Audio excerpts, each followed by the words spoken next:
Welcome sa Tagalog Horoscope, ang iyong gabay sa pang-araw-araw na buhay. Hatid namin ang pinakadetalyadong horoscope na magsisilbing gabay mo sa pera, trabaho, pag-ibig, kalusugan, at swerte. Naway magtagumpay sa buhay ang lahat ng ating tagapakinig at subscribers sa buong mundo. Maraming salamat sa pag-subscribe at tanggapin ang siksik, liglig, at umaapaw na biyayang hatid ng Tagalog Horoscope.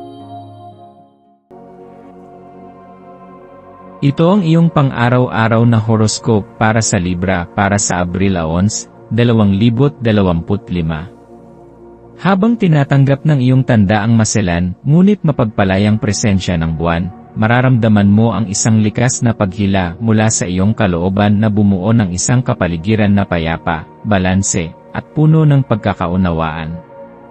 Ang panahong ito ay isang banayad na paanyaya mula sa kalikasan upang bumalik ka sa iyong ugat, ang pagiging isang tagapagtaguyod ng pagkakaisa, ang pagiging tagapamagitan sa mga alitan, at ang pagkakaroon ng kakayahang makita ang dalawang panig ng isang isyu bago humusga.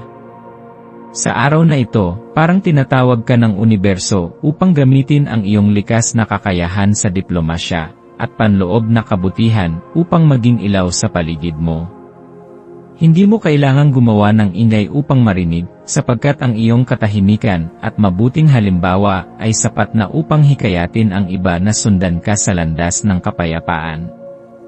Ang kagandahan ng iyong enerhiya ngayon ay tila isang ilaw na marahang sumisilip sa makapal na ulap, hindi kailanman mapanghimasok, ngunit palaging naroroon upang magbigay ng aliw at linaw. Sa gitna ng katahimikan ng araw, ang iyong likas na halina ay tila mas lalong umaalab, nagiging isang magneto na umaakit hindi lamang ng atensyon, kundi pati na rin ng paggalang at paghanga ng mga taong nakapaligid sa iyo. Hindi mo kailangang pilitin ang iyong sarili upang tumindig, ang iyong presensya ay likas na makapangyarihan. Hayaan mong ang iyong kabaitan at kakayahang makinig ay magsilbing inspirasyon sa iba. Ang mga taong lalapit sa iyo ngayon ay hindi lamang naghahanap ng payo, kundi ng pakiramdam na sila ay nauunawaan, tinatanggap, at minamahal.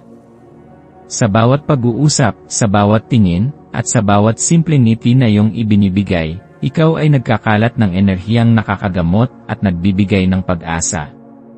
Sa larangan ng pag-ibig, isang malalim na kaisipan ang maaaring magising sa iyong puso't isipan. Maaaring hindi ito ang uri ng romantikong pakiramdam na biglaan at marahas, kundi isang banayad ngunit makapangyarihang pag-agos ng damdaming tila sumasalamin sa malalalim mong paniniwala at pangarap. Ang mga karanasan sa pag-ibig sa araw na ito ay maaaring magsilbing salamin ng iyong espiritual na pangangailangan na makilala, mapakinggan at tanggapin. Mararamdaman mo na ang pagmamahal ay hindi lamang emosyon, kundi isang uri ng karunungan na nagtuturo sa atin ng pagpapakumbaba, pasensya, at pagtanggap. Sa bawat sulyap at haplos, sa bawat salita ng pag-aruga, parang itinutulak ka ng tadhana na magmuni-muni, ano ang papel ng pagmamahal sa aking buhay? Saan ako tinutungo nito? Sa ganitong mga tanong, huwag kang matakot sumisid sa lalim ng iyong damdamin. Hayaan mong ang iyong kutob ang gumabay sa iyo, sapagkat ito'y bunga ng karanasan, panalangin, at panahong pinagnilayan ang iyong sarili. Ang iyong puso ay may sariling talino. Kapag pinili mong sundin ito, makakahanap ka ng direksyon, kahit sa gitna ng kalituhan. Maaring may mga desisyong kailangan mong gawin, mga pagpiling tila magaan, ngunit may malalim na epekto sa hinaharap. Sa halip na matakot, yakapin mo ang pagkakataong ito bilang paanyaya ng tadhana na tuklasin ang mga bagong anyo ng pag-ibig, hindi lamang sa ibang tao, kundi sa iyong sarili. Habang ikaw ay nakikipag-ugnayan sa ibang tao, maaaring may mga mensahe o karunungang darating mula sa hindi inaasahang pinanggagalingan. Ang mga ideya, suhestyon, o obserbasyon na maaaring lumitaw mula sa karaniwang usapan ay maaaring magbigay liwanag sa mga aspeto ng iyong buhay na matagal mo nang tinatanong. Maging bukas sa ganitong klase ng karunungan. Ang mundo ay laging nagbibigay ng mga palatandaan, ngunit tanging ang mga may bukas na mata at pusong mapanlikha ang tunay na nakakabasa nito. Sa bawat pag-uusap na iyong sasalihan, kahit tila walang saysay o karaniwan lamang, ay may nakatagong pahiwatig na maaaring magbigay ng gabay o inspirasyon. Huwag maliitin ang kapangyarihan ng pakikinig. Sa mga sandaling nararamdaman mong nais mong ipaglaban ang iyong opinyon o paninindigan, piliin mo ang katahimikan na may lakas. Hindi ibig sabihin na manahimik ka sa kawalan, kundi piliin mong magsalita sa tamang oras, gamit ang tamang mga salita. Sa araw na ito, hindi ang sigawan ang mananalo, kundi ang mahinahong tinig na puno ng karunungan at malasakit. Iwasan mong gamitin ang lakas para pilitin ang iba sa iyong pananaw. Sa halip, yakapin mo ang iyong kakayahang makiisa at makahanap ng gitna. Sa pamamagitan nito, ikaw ay nagiging tulay, isang mahalagang haligi ng pagkakaisa at pagkakaunawaan. Kung may gusot, ikaw ang magiging dahilan ng pagkakabati. Kung may pagkalito, ikaw ang magiging liwanag. Mahalaga rin na sa araw na ito ay bigyang pansin mo ang balanse sa loob mo, balanse sa isip, sa damdamin, at sa pisikal mong pangangatawan. Maglaan ka ng oras upang tanungin ang iyong sarili, ano ang mga bagay na nagbibigay sa akin ng tunay na kapanatagan? Minsan, ang kasagutan ay nasa simpleng gawain, paglalakad sa kalikasan, pagbabasa ng aklat, o pakikipag-usap sa isang matalik na kaibigan. Ang paghahanap ng tahimik na sandali ay hindi kawalan ng sigla, kundi isang sagradong oras ng muling pagkonekta sa iyong sentro.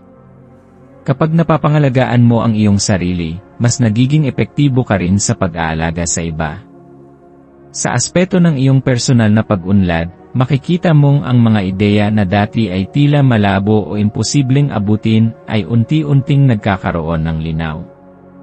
Ito ang panahon ng panloob na pag-uunlad, kung saan ang iyong pangarap ay hindi na lamang nananatili sa isipan kundi unti-unting nagkakaroon ng porma at direksyon. Maaaring magkaroon ka ng inspirasyon upang magsimula ng bagong proyekto, planuhin ang mga susunod mong hakbang sa karera, o mas palalimin pa ang iyong relasyon sa pamilya. Lahat ng ito ay may isang ugat, ang pagnanais mong maging buo at makabuluhan ang iyong pagkatao. Ang maswerteng kulay para sa araw na ito ay kulay perlas na bughaw. Ang kulay na ito ay sumasalamin sa kaliwanagan ng isipan, kapayapaan ng damdamin, at katapatan ng hangarin. Maaari mong isuot ito, isama sa mga kagamitan mo sa araw na ito, o palibutan ang sarili mo ng mga bagay na may ganitong kulay upang mas mapalakas ang iyong panloob na balanse at kumpiyansa. Ang maswerteng mga numero mo ngayon ay 8 at 14. Ang 8 ay sagisag ng kasaganahan at walang katapusang enerhiya, samantalang ang 14 ay paalala ng pagbabagong may direksyon at lakas ng loob upang yakapin ang mga pagbabago. Ang maswerteng gawain sa araw na ito ay ang simpleng paglilinis ng iyong personal na espasyo. Maaari itong pagsasaayos ng iyong mesa, pag-aayos ng iyong closet, o pagsasala ng mga gamit na hindi mo na kailangan. Sa pamamagitan ng gawain ito, hindi lamang ang pisikal na paligid mo ang nililinis, kundi pati na rin ang iyong panloob na enerhiya. Kapag malinaw ang iyong kapaligiran, mas nagiging malinaw din ang iyong pag-isip. At sa ganitong kalinawan, mas madaling makita ang mga posibilidad at mga hakbang na maaari mong tahakin patungo sa iyong mga pangarap. Sa pagtatapos ng araw na ito, isaisip mong ang bawat maliit na hakbang na ginagawa mo ay bahagi ng mas malawak na paglalakbay. Hindi mo kailangang sumigaw upang marinig. Hindi mo kailangang makipaglaban upang maramdaman. Ang iyong lakas ay nasa iyong kabaitan, sa iyong kakayahang makinig, sa iyong tahimik na paninindigan sa gitna ng gulo. Sa bawat pagsubok na nalalampasan mo, lalo kang tumitibay. Sa bawat pagmamahal na iyong binibigay, lalo kang lumalago.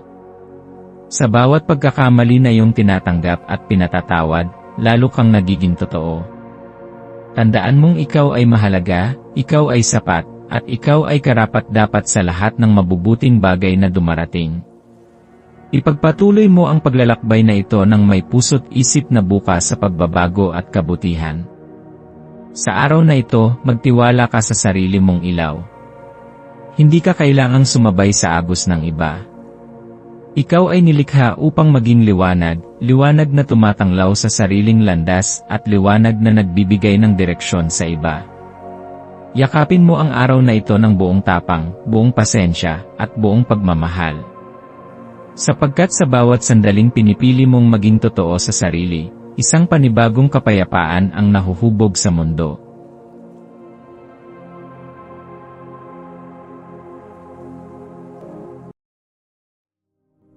Tayo ay magkaroon ng kaunting sandali upang ipagdasal ang lahat ng mga dalangin ng ating mga subscribers, na sana'y matamo nila ang kanilang mga pinapangarap sa buhay, magandang trabaho, mabuting kalusugan, payapa at masayang pamumuhay, at siksik, liglig at umaapaw na biyaya at kayamanan.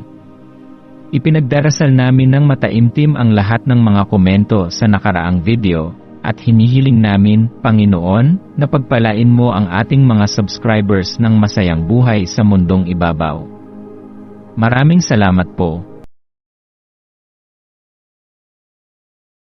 Maaari kayong mag-subscribe sa aming channel na Daily Prayer, kung saan nag-a-upload kami ng pang-araw-araw na Catholic Gospel readings, reflections, at daily rosary reading para sa lahat ng misteryo ng araw.